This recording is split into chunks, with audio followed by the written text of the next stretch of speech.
요즘 개발자들 사이에서 정말 핫한 글이 하나 있죠? 바로 구글에서 14년 동안 일한 에디 오스마니가 공유한 21가지 교훈인데요. 오늘은 이 글의 핵심만 쏙쏙 뽑아서 어떻게 하면 우리가 더 길고 또 만족스러운 기술 커리어를 만들어갈 수 있을지 그 지혜를 한번 파헤쳐 보겠습니다. 자, 최고의 엔지니어는 최고의 코드를 작성하는 사람이다. 아마 많은 분들이 당연하지 하고 생각하실 거예요. 그런데 정말 그럴까요? 오늘 우리는 이 당연해 보이는 생각이 어쩌면 우리 커리어의 함정이 될 수도 있다는 조금은 도발적인 이야기로 시작해 보려고 합니다. 바로 이 지점에서 오스마니의 14년짬이 나오는 거죠. 그는 기술 논쟁에서 이기는 것보다 훨씬 더 중요한 게 있다고 말하는데요. 그게 바로 지속 가능한 가치를 만드는 원칙들이에요. 지금부터 그 핵심이 뭔지 하나씩 살펴보겠습니다. 자, 첫 번째 테마입니다. 마인드셋. 훌륭한 엔지니어는 단순히 기술만 좋은 게 아니라는 거죠. 문제를 어떻게 바라보고 접근하는지가 핵심인데요. 중요한 건 내가 맞아가 아니라 결과를 만들어내는가입니다. 우리 개발자들 새로운 기술 나오면 막 써보고 싶잖아요? 근데 오스마니는 경고합니다. 진짜 가치는 이 기술 어디다 쓰지?가 아니라 사용자가 지금 뭘 제일 힘들어할까? 이 질문에서 시작된다고요.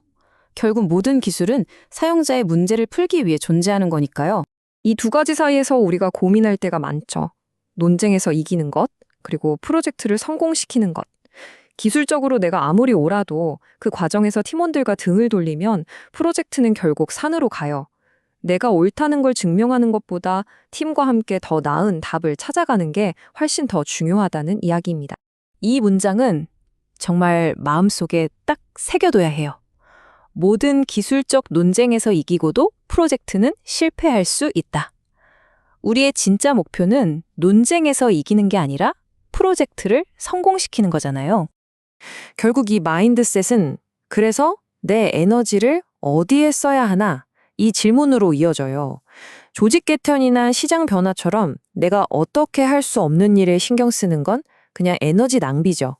대신에 내가 완전히 컨트롤할 수 있는 것들, 예를 들면 내 작업의 퀄리티, 어떤 상황에 대한 나의 반응, 그리고 뭘 배울지. 여기에 집중하는 게 바로 지치지 않고 꾸준히 성장하는 비결입니다. 자, 그럼 두 번째 테마, 기술로 넘어가 볼까요?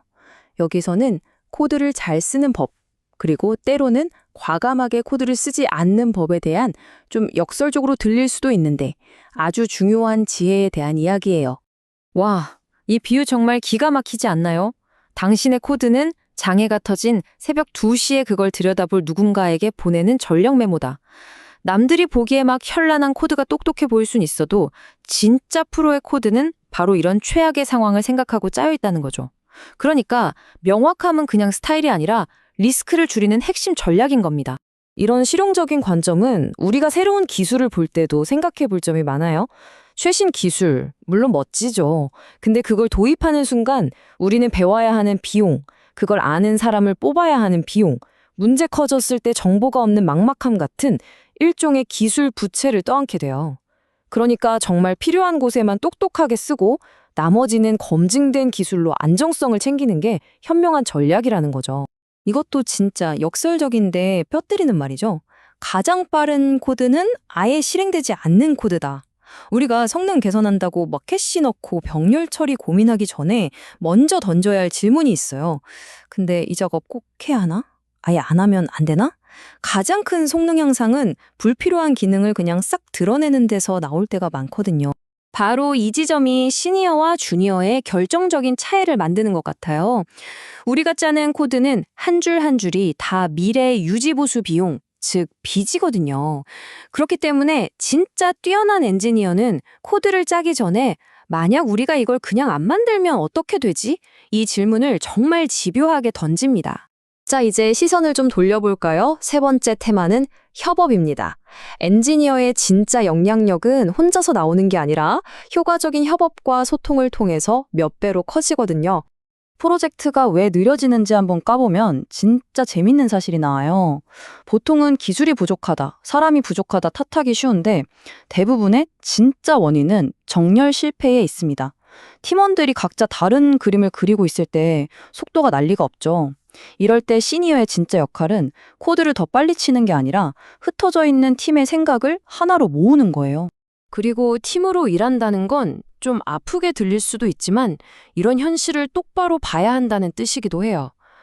내가 없는 자리에서 동료 중 누구도 내가 한 일을 설명할 수 없다면 그건 사실상 없는 기여나 마찬가지라는 거죠. 좋은 코드를 짜는 것만큼이나 내가 한 일이 뭔지 동료들이 이해하고 설명할 수 있도록 보이게 만드는 것도 정말 중요합니다. 특히 문서화나 멘토링, 팀 조율 같은 접착제 같은 일들이 그래요. 이런 일 팀에 없으면 안 되잖아요. 정말 중요한데 티가 잘 안 나죠. 오스마니는 이런 중요한 일들의 가치를 잘 보이게 만들지 않으면 오히려 내 커리어에 위험 신호가 켜질 수도 있다고 경고해요. 좋은 협업 환경을 만드는 가장 강력한 방법 중 하나는 의외로 되게 간단해요. 바로 리더가 그건 저도 잘 모르겠는데요? 라고 솔직하게 인정하는 거예요. 그 순간 팀에는 나도 모른다고 말해도 되는구나 하는 심리적 안정감이 생겨요. 이렇게 모두가 솔직하게 질문하고 소통하는 분위기가 만들어질 때 팀이 진짜 최고의 퍼포먼스를 내는 거거든요. 자, 이제 마지막 테마입니다.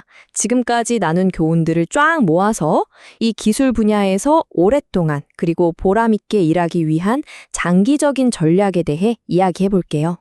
우리 커리어를 두 가지로 비유할 수 있을 것 같아요. 한 방을 노리는 로또 같은 커리어, 그리고 매일 차곡차곡 쌓아가는 복리 같은 커리어. 오스마니는 단기적인 대박보다 매일의 작은 배움과 기여가 쌓여서 만들어내는 이 복리의 힘이 결국 훨씬 더 큰 성공을 가져온다고 강조합니다. 그럼 어떻게 해야 이 복리 효과를 누릴 수 있을까요? 바로 이런 구체적인 행동들이에요. 내 생각을 명확하게 정리하기 위해 글을 써보고 실패했던 경험을 다른 사람을 위한 교훈으로 만들고 꾸준히 배워서 나의 선택지를 늘리고 동료들과 좋은 관계를 쌓아가는 것. 이런 작은 습관들이 모여서 나중에는 정말 어마어마한 차이를 만들어내는 거죠. 지금까지의 모든 교훈을 딱 3가지로 요약하면 이거예요. 새로운 걸 배우려는 호기심, 내가 틀릴 수도 있다는 겸손함, 그리고 우리가 만드는 제품도 함께 일하는 동료도 결국 다 사람에 대한 일이라는 걸 잊지 않는 것. 마지막으로 제가 이 글에서 가장 인상 깊었던 문장을 하나 소개해 드릴게요. 내가 존경하는 엔지니어는 완벽한 사람이 아니라 실패로부터 배우고 발견을 공유하며 포기하지 않은 사람들이다. 우리의 목표는 완벽함이 아니라 배우고 나누고 계속 나아가는 회복 탄력성 그 자체가 아닐까 싶네요. 오늘 함께 나눈 이야기들을 바탕으로 여러분께 마지막 질문을 하나 던지고 싶습니다. 여러분의 커리어에서 바로 오늘부터 무엇을 복리로 차곡차곡 쌓아가시겠어요? 이 질문에 대한 답을 한번 고민해 보시면 좋겠습니다. 오늘 이야기가 흥미로우셨다면 에디오스마니의 원문인 ediosmani.com/blog/21lessons에서 꼭 확인해 보시길 추천합니다. 감사합니다.